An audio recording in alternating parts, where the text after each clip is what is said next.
Our hearts beat to the city streets. We began to feel the fire. We rise like... Hi guys! Good morning! Andito ako sa school ni Ini ngayon kasi magka-caregiving. After nito ay dumiretso na ako ng grocery para mamili ng mga paninda. Kasi kanina simot na yung laman ng aking tindahan. So ito yung mga napamili ko guys habang ako ay nakapila sa cashier. Hi mga kasari! Andito na ako sa bahay ngayon. Magmamabilisang unboxing lang ako kasi konti lang naman itong mga pinamili ko sa grocery. Kulang-kulang 4,000 lang ito. Isiningit ko lang tong konting coffee, mga biscuit, chichirya at candies. Kasi ito yung halos wala na dito sa aking tindahan. Medyo mabilis din kasi ang bentahan namin dito. Lalong-lalo na sa mga bata. Ginagawa ko kasi kapag meron akong lakad, diretso na rin ako ng grocery para hindi sayang yung pamasahe at yung aking effort. So pagdating sa bahay, dito na ako nagtatrabaho ng maayos habang kasama ko pa yung anak ko. Anyway, ito lang yung mga pinagbibili ko. Karamihan, coffee ko blanca at brown. So nakakuha na naman ako ng mga freebies nila and dagdag points na naman sa aking value card. So pinatingin ko nga pala yung aking value card kanina sa City Mart. Meron na akong nasa 800 pesos. So iniintay ko lang siya mag 2K para magamit ko sa groceries or sa mga items na pwede kong kuhanin sa kanila as free. So itong mga dilata konti lang naman kasi nga medyo madami pa kong stock dito at ito namang dilata ay puro sardinas, century lang. Ayan lang yung halos na bibili dito sa amin. Itong isang bundle na ito guys ay puro chichirya. Ayan, worth 700 yung chichirya na yan. And the rest is candies. So hindi ko nabubuklatin ng isa-isa kasi nga palagi ko naman itong ginagawa. So sa mga nakakapanood ng mga vlog ko, ito palaging ginagawa ko. Unboxing at nag-haul na rin ako. So anyway, ito yung aking estante. Ayan, ang laman lang niya pusa. Tapos yung biskwitan ko, ayan, yung mga chichirya ay empty na lahat. So kailangan kong lagyan siya.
Hi guys! Ayan, tapos na ako mag-display ng aking mga paninda at kaliligo ko lang. Galing kasi ako sa school kanina at nag-grocery din ako. Diretso ako ng City Mart, nag-grocery ako ng konti and hindi ako pinalad kasi hindi ako nakapagpasa ng form kay Ining dun sa school kasi meron silang mga pina-priority. Pero sa Monday, babalik ulit ako sa school. And kanina, nagpa-deliver din ako ng soft drinks. 1.5 at yung maliliit na soft drinks na lang aking pinadeliver. At mamaya ay mag-aayos ako doon sa aking tindahan. Kasi medyo masakit yung ulo ko kanina. Ayan. Ito ay siguro sa init, hindi dun sa aking mata. Kasi nga, yung salamin ko naman ay bago naman na yun. Kaya hindi na siguro yung mata. Siguro nagkataon lang na talagang mainit. So, mag-aayos muna ako ng paninda. Mag-update ulit ako mamaya. Ayan, napunaan ko na yung mga chichirya. Kanina, halos walang laman yan. So, may ayos ko na sila. Kaya medyo maganda na ulit. Tapos yung mga dilata ko, ayan, meron na ulit siya.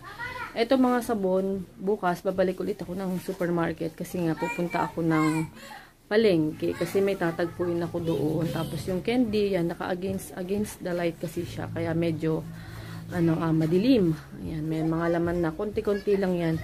Mga pinagbibili ko kanina. And itong mga coffee, ayan. Wait lang, lilipat ako sa kabila. Kasi nga, madilim eh. Ayun, nakakuha ka ng magandang spot. Ayan, nakakuha ako ng mga coffee. Ito, dinamihan ko ito. Itong blanca, tsaka ito, kumuha ako ng ganito. Yung iba, nilagay ko na dito. Ayan, kasi nga, ito ang mabilis. So, nagpilas-pilas na ako yan. Ayan. Yung iba, nandito sa loob. Kasi nga, para hindi mabigatan ito masyado. Ayan, so marami-rami tayong mga coffee ngayon. Ayan, ang ganito. Hindi kasi mabibili yung sa side dito, hindi siya masyadong mabili. May bumibili sa kanya kasi hindi everyday meron. Hindi katulad dito sa paganyan. Ayan, mabibilis yan.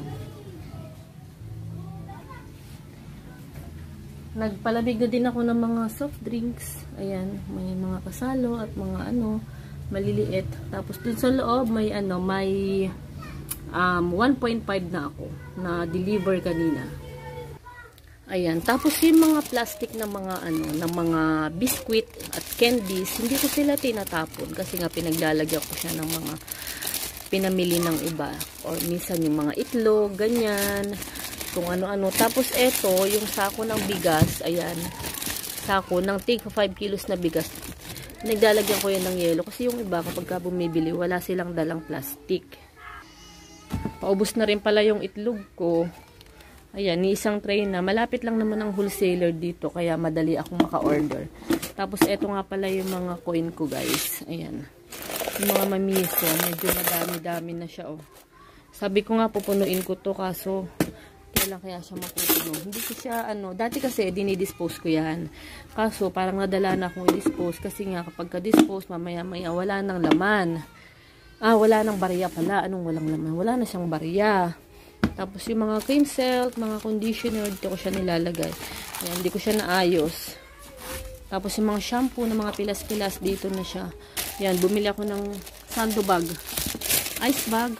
Ayan, 28 pesos ang isa. Tapos sando bag. Ito, tapos sinasabit ko na lang siya dito para madali na lang siya. Tapos itong tansan nga pala, ayan, may mga naiipon akong tansan.